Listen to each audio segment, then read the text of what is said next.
خوبه خوراکتون خوبه همه کسا نیشتیگن خواهی یک انیمروز دیگه آوری سرش میتم لایک کروچی شتاقتی بزنش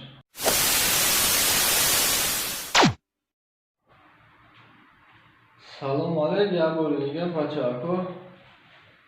دو یک تا دیگه گفتم نقلش کنم یک مردک بزرگ میره مگزین یک رادیو خرم میگم میره یک رادیو میخره خسانده میگیرن میبیه کروچی قشلاقش میبیاد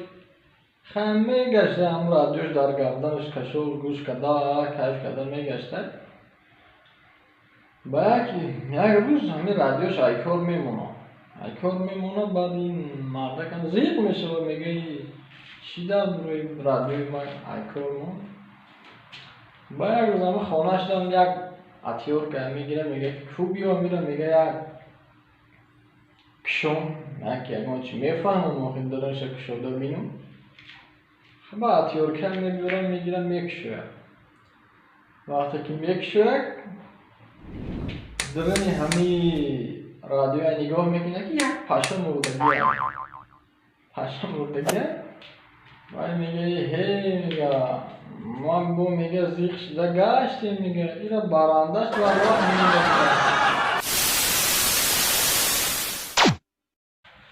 یک بچه که یک دختر عشقی سخت بودیم بعد یک روز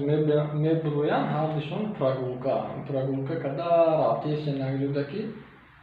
در چنگی باندیتو میخرن کروچی با باندیتو کروچی میخفانشونا میگیرن میبارن میگن که ما شما را کروچی میکشیم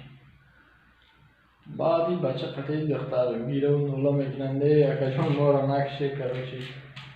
ما حیف میشیم ما نو یا دیگری ما نغزیدگیم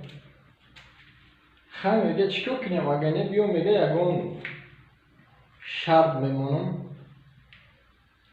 وای بچه کتی دختر روزی میشوند میگه مایل اینه شرط من اجرا میگیم با میگه که اگر این هم جوازی حال داد میره نمیگه این گری این تا میخیری این گری این تا میخیری میگه همون گی یا دیگری تو نمیخیری میگه شما را سر میتیم خیلی دختر خطی بچه روزی میشوند کار اجرا میکنن خیلی باندیتو با این رو جواب میده میبیان راه در رفته سیانکی یک دخترک با این بچه میگریزه و این میگریزه این میده و میخفش میگه که اوخی تو کجا میگریزی ما ترا ناز میبینم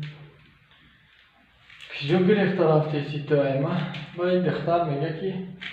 اوخی اگر که تو که مرا ناز میدیدی میگه یه خبیسور نمیریدی ای باشه